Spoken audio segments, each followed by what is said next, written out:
Welcome to Leadership and People. This is a series that pulls back the curtain on leadership by interviewing CEOs, senior executives, and entrepreneurs who've had large exits. We ask these experts about how they built trusted networks to rapidly grow their companies and what advice they wish they knew if they could do it all again. I'll tell you, I find myself in the fetal position more times than I care to admit. And, oftentimes these days, with added responsibility and added risk that comes with that, I've created a whole file that I could name Be Careful What You Wish For. This is part 2 of our episode with Brandon Fugal. If you didn't catch part 1, please go back and hear about how his empire has expanded. They've got 600 of some of the top commercial real estate people in the country, all coast to coast. But Brandon, when we were leaving off at the end of part 1, we were talking about this idea of being a trusted advisor and how it's more than just being an expert. Can you talk about a few of the people that kind of inspire you look up to in that way? You bet. My path in business really started at age 13. I remember my father was given a book by my mom on Father's Day, and the book was called Iacocca. And it was the autobiography of a gentleman named Lee Iacocca, who was really the icon of the American automotive industry in the 70s and 80s. And I pulled that book off the shelf that Father's Day weekend, and I could not put it down. I actually read it cover to cover, and it changed my life. It opened my eyes to the world around me, and the way Lee Iacocca presented kind of his views on business, life, politics, you name it, it really brought a sense of color and dynamism, I think, to really what really propels the world around us. And it opened my eyes to business in a way that really, I think, inspired me moving forward. I've been very, very fortunate in my life and career to have great mentors. One mentor in particular, when I was a young broker trying to forge my way in the business and create a leading position in the market, put his arm around me and took me aside one day. I was 21, and he said, one of the problems you have, Brandon, is you look too young.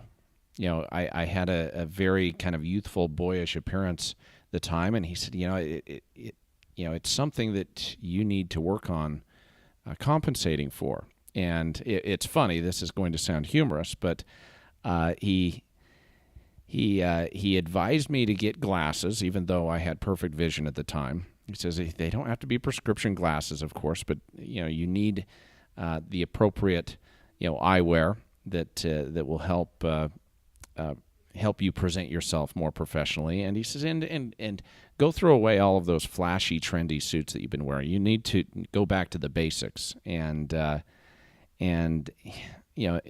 he also advised me against, I was driving a little flashy red Acura sports car at the time, sports sedan, and he advised me to go with something a little bit more conservative. It was a pivotal time. I could either bristle at that and say, forget you. I mean, who are you to tell me what I should be doing different? I'm doing just fine and succeeding on my own, or really humbling myself and taking that constructive criticism and that advice and then applying it.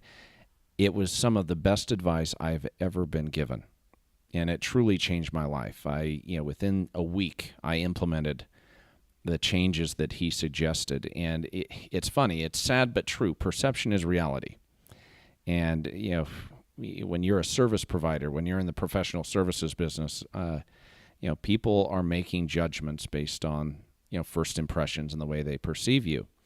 And I learned a very valuable lesson virtually overnight as I made some of those adjustments that my early mentor, asked me to make in order for us to work together and for me to really take it to the next level. It truly did change the dynamic of how executives and business leaders related to me. And frankly, I think I acted the part a little bit better. I mean, there's something, culturally about the office dynamic that you create as an organization that exudes either a level of professionalism or betrays it. One thing we do differently is, our offices by design look like law firms. We're very private office centric. Our professionals are in private offices. They're not in a sea of cubicles. We don't run a sweatshop. This is not a traditional sales-oriented organization with a big trading floor. I mean, we take our role as trusted advisors and dealing with highly proprietary, sensitive information and leveraging that information in order to help, our clients, outperform the market and to protect their interests. We take that very seriously, and I think you see that reflected in our culture. I learned that from some of the early business leaders and entrepreneurs that I had the privilege of working with and watching them and learning from their example. It takes an element of risk-taking and fearlessness in order to be an entrepreneur. And I have to say, the greatest tribute I can give on a podcast or something like this is really recognizing the risk takers, the people that are willing to push the envelope and really create whole new industries, or really, I think go against conventional wisdom. You look at a lot of the up and coming companies that are truly changing our world, and they're led by visionary leaders that were risk takers that didn't listen to the naysayers. I mean, Lee Iacocca, going back to that book, I mean, he had a lot of critics. I mean, he was fired from the CEO position at Ford Motor Company and ended up having a falling out with the Ford family. I mean, it's an epic story, and he rose from the ashes like a phoenix in order to turn around Chrysler Corporation and really, I think, propel the automotive industry to the next level. And hearing his story and reading that as a young man truly had such a profound impact on me and inspired me.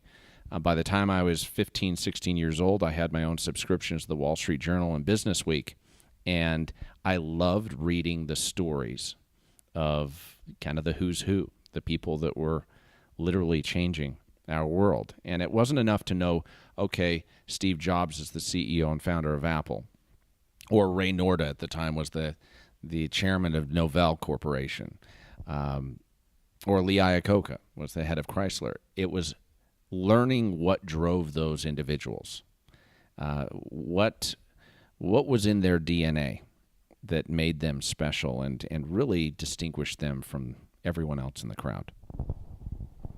You think about that kind of pattern recognition, so that we can put in the meaningful repetitions to build our own leadership habits or networking habits or any kind of those kind of things that help people achieve things that are uncommon, right? And it's not just hard work, right? It's hard work on the right things. So going back to this story about this mentor who gave you this advice that was an opportunity for you to bristle, what do you think it is about him, or what patterns about the way he was doing this do you think, helped you not feel blamed and helped you become open to information that maybe wouldn't naturally have been as welcome? Well, I love people who lead by example, and that's one thing about him. I mean, it was easy to take his guidance and direction because he walked the talk. He wasn't all talk. He actually lived it. I think, success in business is 90% about showing up every day. It's persistence.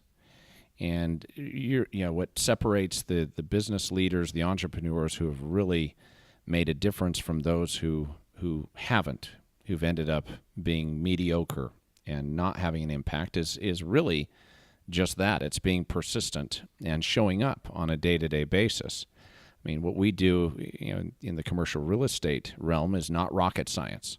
I mean, we're selling market intelligence. We're helping to guide and direct people and make good decisions and to help them, navigate their commercial real estate strategy and their facilities planning or investment strategy.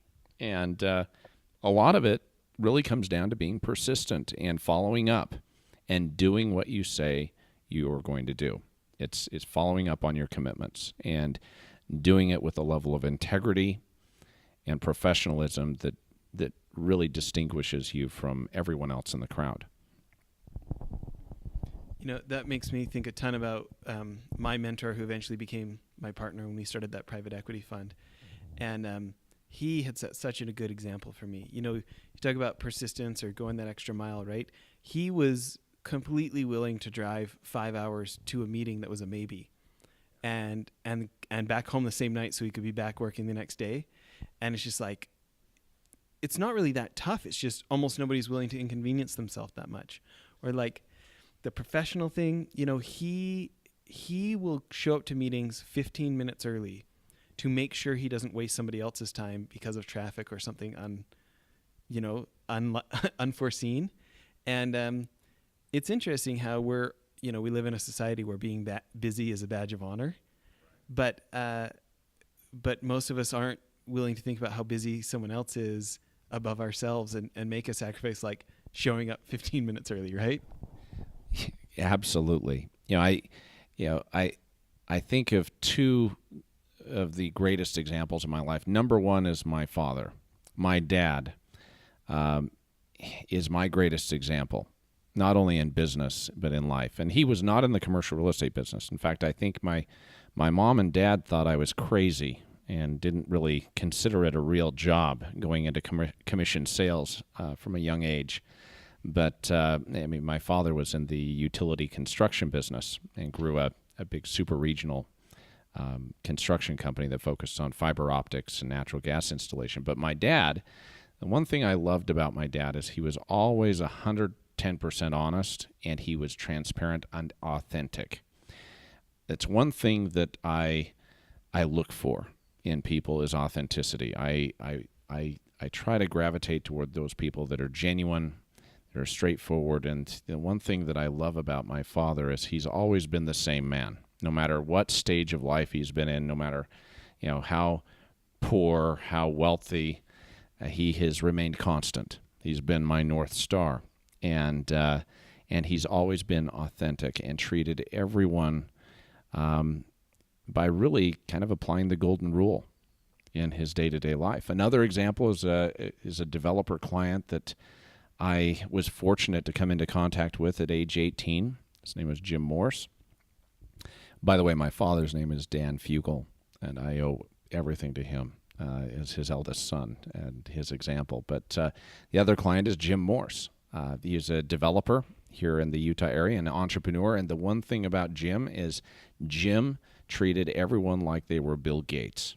Literally every meeting that I attended with Jim Morse as a young man, I watched how he treated people with absolute respect and treated them like they were literally the focus of all of his world and attention when he met with them. And it had such an impact on me. I mean, for years, I was waiting for that kind of Scooby-Doo villain mask to come off, that I was like, no one can be this nice, this personable, this genuine and warm just every hour of the day, and truly interested in the people that he is meeting with. But to this day, I mean, it's been 26 years later, and he is still that same man. He has been unchanged through cycles, through losses, through success.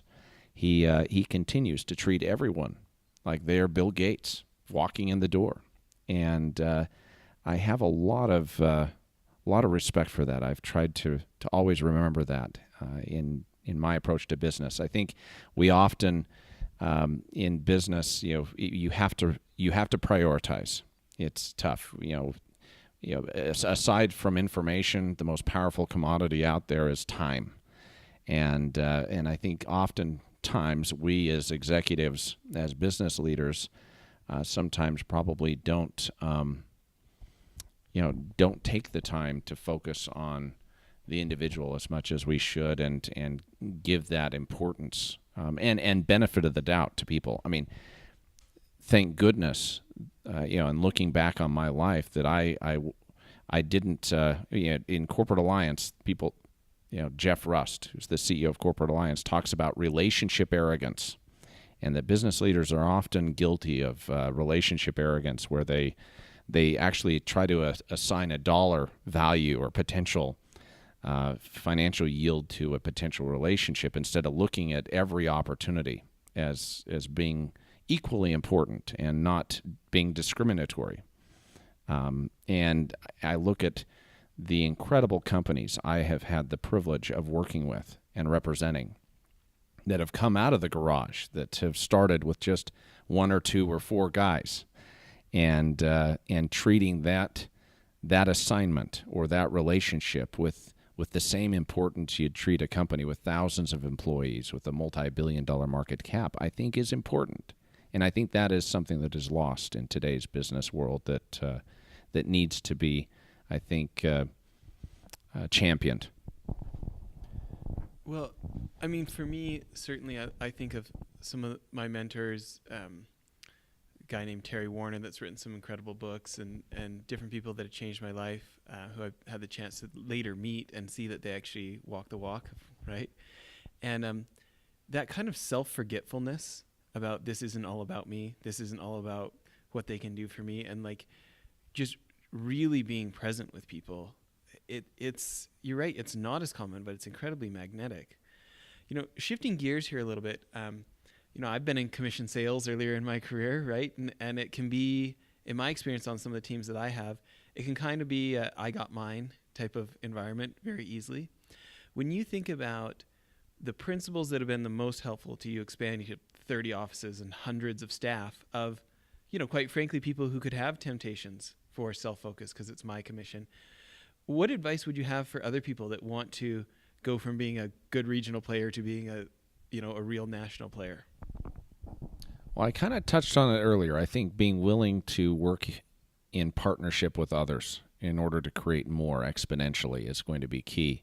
I think those agents, those professionals that try to hoard everything, whether it be money or fame or clientele, end up really operating from that scarcity point of view that I think undermines one's ability to really create an enduring and powerful impact on the environment. It's and people can sense that. People, other executives, other business leaders can sense when someone is again just trying to get in front of a commission or a sale, or just trying to really create a financial event by virtue of the relationship. I think not having that sense of desperation, it really does help the psychodynamic because you can sense it in the air. My father always used to say, there are 2 things he used to tell me when we would visit early in my career. One was, he said, always operate like you have a full tank of gas. Even though you may be running on fumes and just barely coasting into that gas station or into that next meeting, always walk in as if you're operating on a full tank of gas, with quiet confidence, not arrogance, not overconfidence, but a quiet confidence that would exude that not only that attitude, but that feeling that people would want to gravitate toward and be part of. And the other thing he always used to say is, don't let anyone see the holes on the bottom of your shoes. Even though your shoes may have holes in the soles, always keep the top polished and, never betray your professionalism, even if you are starving and living from sale to sale at times, which is a key part of growth in business. But I think putting that relationship first and acting the part and not carrying that sense of desperation or focus on some financial expectation is going to be key to someone's success on every level. That's solid advice. Thinking about, again, this expansion and people who would like to go from however many staff they have to hundreds more, right? And growing the organization. When you think about what that takes, what kind of lessons do you feel like you would have wish you could have learned earlier? I mean, everybody who's grown anything has made all these mistakes, right? And it's like you were talking about, that persistence to like pick ourselves back up instead of curl up in the corner, right? But anything that you can say, like, man, I tell you one thing I wish I would have learned a little earlier. Well, I'll tell you, I find myself in the fetal position more times than I care to admit. And, oftentimes these days, with added responsibility and added risk that comes with that, I've created a whole file that I could name "Be careful what you wish for you may get it." And with growth, with success and opportunity, there comes great responsibility and obligation. And I think knowing one's boundaries, knowing the limits, and frankly, I think having a balance in your life is going to be important. I am probably the worst example of work-life balance that you will ever come into contact with. I'm terrible. To this day, I'm struggling. I'm always trying to seek better ways to achieve work-life balance and failing miserably day after day. And I suppose it's the price of market domination on one hand. But I think that's something that I would encourage everyone to look at is taking a personal inventory. Everyone has different priorities, goals, and objectives. What is right for one person isn't necessarily right for another. I've learned over time to really respect that my partners may not want to work 18 to 20-hour days, and it may not be important to them to lead the market or to be producing at a certain level. It may be just to provide a high level of service and integrity and professionalism to really their clients, and they are seeking that quality of life and that work-life balance and able to achieve it. I look at my father. I don't know how he did it. To this day, I marvel at how he was able to be home every night for, or at least most nights, for family dinner, yet still, be a business leader, give service in the community and be involved in a whole series of other, pursuits. And I think that's one thing that we're all challenged with in this day and age is how do we achieve that balance in life? And everyone has a different definition of balance. I would say find out what that is. It reminds me of that old movie Karate Kid. I think it's one of the top 5 movies of all time. Not the remake with Jackie Chan, which kind of sucked. It was okay. It was half-baked. But the original one, with Daniel LaRusso and Mr. Miyagi, I mean, there's so many core principles in that movie. I often look to pop culture references in order to help drive, I think, a lot of my points across. But it's a great example. It's one of those classic movies that focuses on balance.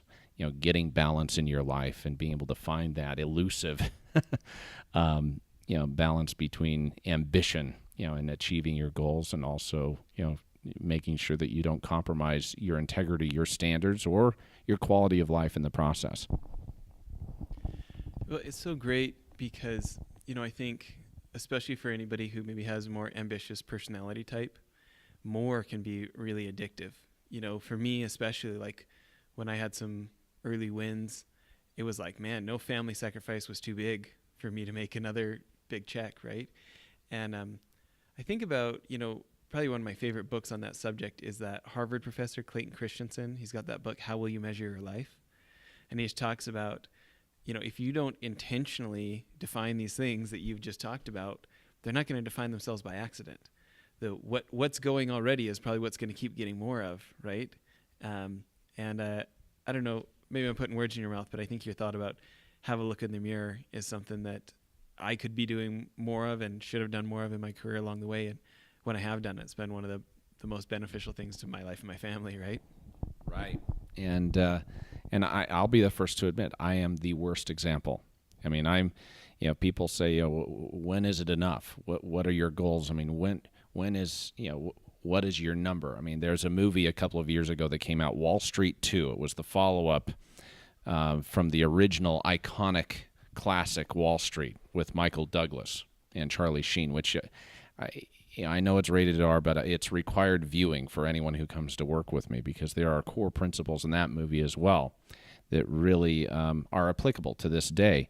But in one pivotal scene in Wall Street 2, the kind of elder statesman, or the Gordon Gekko equivalent of that movie, which was played by, I think, Josh Brolin, great actor, was sitting in his study, his rich study in some Manhattan brownstone, and the young protege, was there, and the young man says, when is it enough? everyone has their number. What is your number? And the elder looks at him and kind of with a smirk on his face, he says one word, more. And unfortunately, that has often been kind of my approach. It's more. I haven't been driven by numbers. I've been very fortunate in that I'm well compensated for producing results, and I've been very, very blessed to have a career that I truly love, that is my hobby as well. I mean, it was a happy coincidence that there are financial rewards in the commercial real estate business. I would tell all of those that are listening that success, in my view, has nothing to do with money. It has to do with excellence. Even though money is a very effective scorecard, I have to tell you, I have more respect for a teacher who is the best at what they do, who literally takes it personally, and you can feel, how much they care about what they're doing and how much of an impact they're having, and that translating to really changing people's lives. I look at some of the school teachers I had in high school and junior high. I am indebted to those people. I am so thankful to have good mentors and a diversity of people who I would define as absolute successes in their life. And it isn't always correlated with monetary success or financial success. I think success comes down to excellence and being the best at what you do, and frankly, helping others achieve success in their own lives. I think that's a measure of one's success. How much are you helping other people achieve their goals? And how much are you putting other people's interests ahead of your own? Well, and it's funny how much longer lasting that one is.